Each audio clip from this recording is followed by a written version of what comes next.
Happy Friday! Welcome to another edition of Friday 5 Live. Today's topic is all about Christmas recitals, as you can tell from my music. Let me turn this guy off. Welcome, everybody. Probably wondering, what is this thing that she's holding up here today? Well, I'm going to tell you in just a moment. But let's talk about Christmas recitals. Let's talk about recitals in general. How many of you out there remember your first piano recital and the nerves that were rumbling in your belly as you sat there waiting for the recital to start? You're there 20 minutes early and you're waiting for the recital to start and panic starts to set in. Oh my gosh, do I know my piece? Oh, what if I forget my left hand in measure number 2?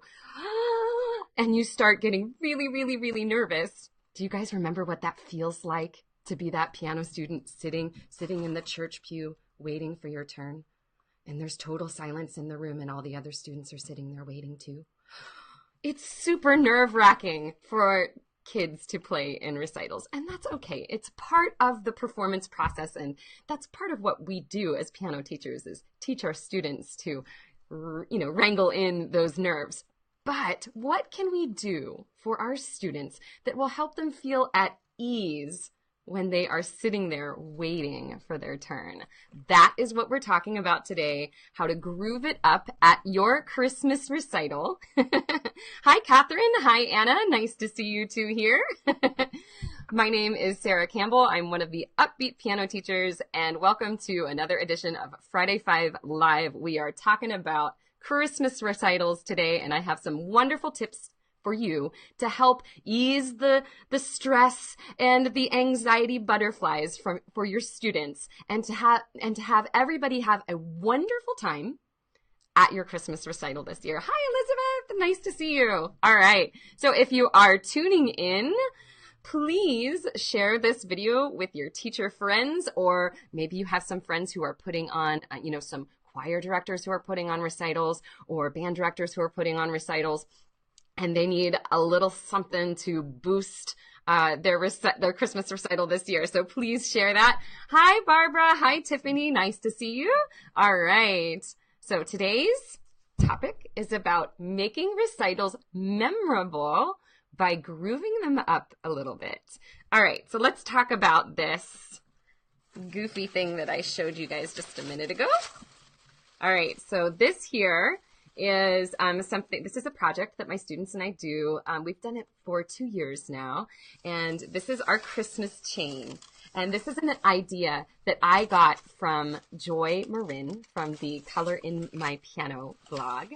And on each, I'm going to try to get this to focus here, on every single chain I have, there is a student's name and a Christmas piece that they learned. Now, this is the chain they made last year. Do you guys want to see how big this chain is? It's insane. And I decided to keep it because I felt like the students did such a wonderful job. I really can't even hold this entire thing up. It's probably 12 feet long. So I saved this. Come on back here.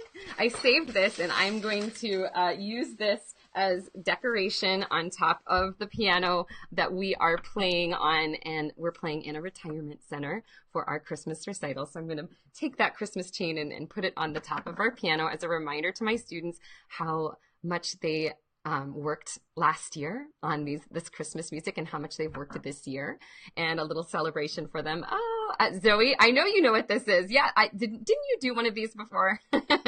Hi, Marie. Hello, Krista. All right, so let's talk about how do we make recitals memorable. All right, here we go. So first, my first tip about making recitals memorable and kind of grooving them up a little bit is to get everybody involved. Now, there are many different ways that you can get people involved in the recital. So I'm not just talking about your students, but I'm talking about the parents and grandparents and friends as well. By the way, as I go through each of these tips, I would love to know what you do to get your students and parents involved in your recitals? Do you do something special to make them feel like they're really a part of the process? Comment below and let us know. Uh-oh, Chrissy saw them. Yes, Chrissy, I have, let's see, can I do this? Can I make a little overlay here?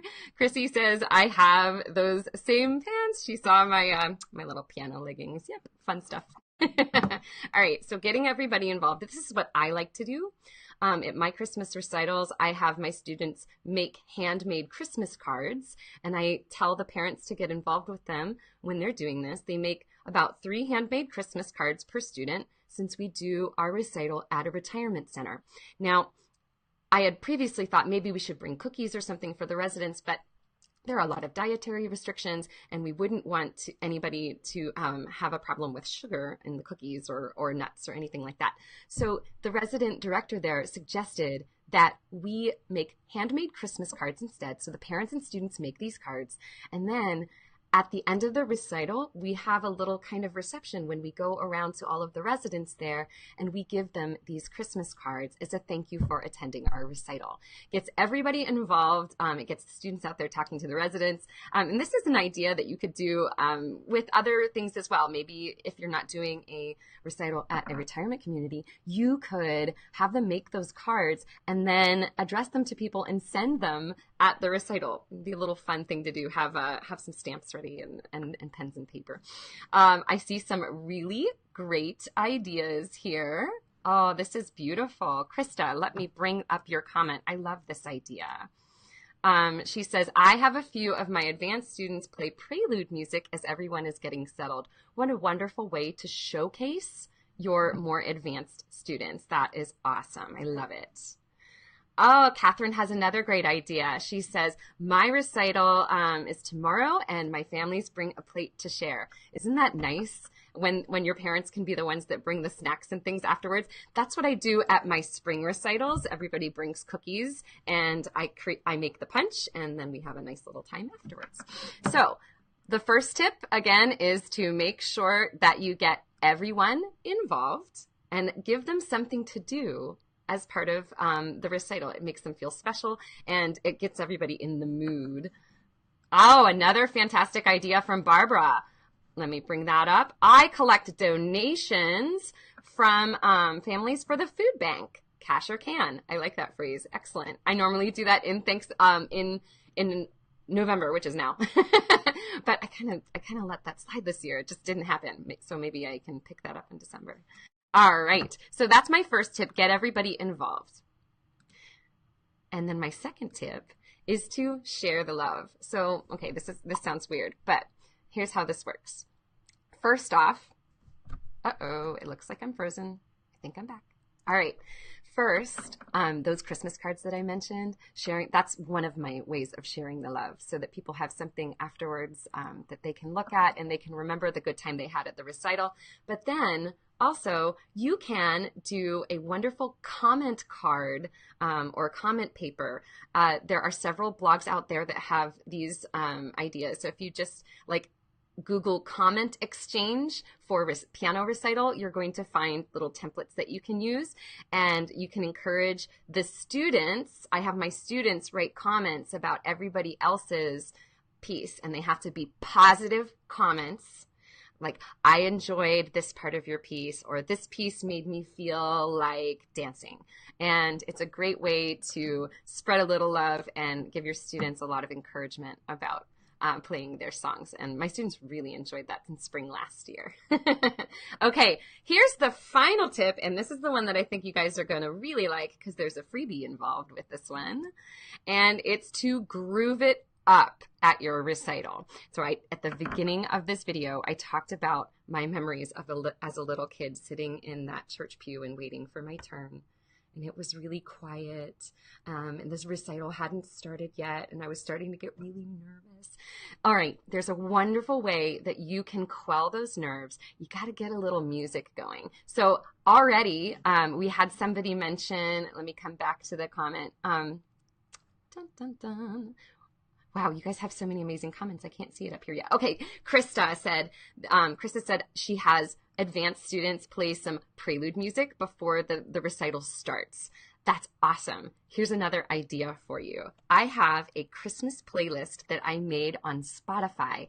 There are 16 songs on here, and that's what I was playing. I'm going to show you my little playlist here. I've got my playlist up.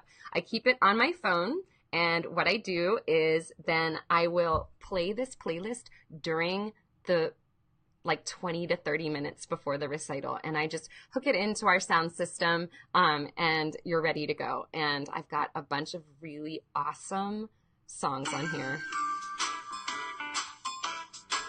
This is probably one of my favorite songs because it reminds me of Home Alone, and this is like my favorite scene from that movie. I think it's when Kevin is getting ready. He's like by himself and he's getting ready for Christmas, and I think this includes the shaving scene, which is really hilarious. All right, anyway, getting sidetracked. I have this playlist for you, and if you would like to get this playlist, it's totally free. I made the playlist on Spotify, and Spotify, by the way, is free to use. So you might have some ads on there, but it's free to use. If you would like the link to my playlist, I want you to type the word groove below, and I will send you this. Oh, I knew I would do it the wrong way. Still doing it the wrong way. This guy. I will send you my link to the Spotify playlist. There are 16 pieces on here. It's about enough for a half an hour, and you can play it before your recital. You can also play it after your recital. It's got some great pieces on there. I've got some traditional Christmas pieces. I've got some Jim Brookman on some Christmas piano, and of course we have some Charlie Brown, because let's say, let's face it, there is no Christmas without a little Charlie Brown. So it's a really easy way to get your students feeling really relaxed and having a good time at the recital. I see some great comments here about some other ideas. Oh, Zoe, that is adorable. I'm going to bring that up. This is a great idea. Zoe says, for the student that is playing, oh, your overlay's not on here. Nope, I can't find it. Let me try this again. Oh, right, that's not. There we go. Okay, for the student that is playing, I give them a Santa hat. That's a great idea. How cute. That must look adorable. Catherine has a great idea too. She does trophies if they play a solo, and she also gives a Teacher Excellence Award. Oh, I like that. Excellent. All right, so there you go. Just to recap real quick, to make your recitals memorable, make sure that you get everybody involved. Make sure that you share the love, and don't forget to groove it up. And if you want to get a hold of that playlist, just type the word groove below, and I will send you, I can't do this. It's backwards on my end. I will send you my Spotify playlist. All right, everybody. Thank you so much for joining me today. You can find me here live every Friday. I might miss next Friday. We'll see. I'm kind of on vacation since it's Thanksgiving in the U.S. I'll let you guys know. You can join me here every Friday. If you enjoyed this broadcast, please share, and I hope you all have a wonderful weekend. Bye. I still can't remember how to finish these broadcasts on this new thing. All right, awkward ending. Bye, guys.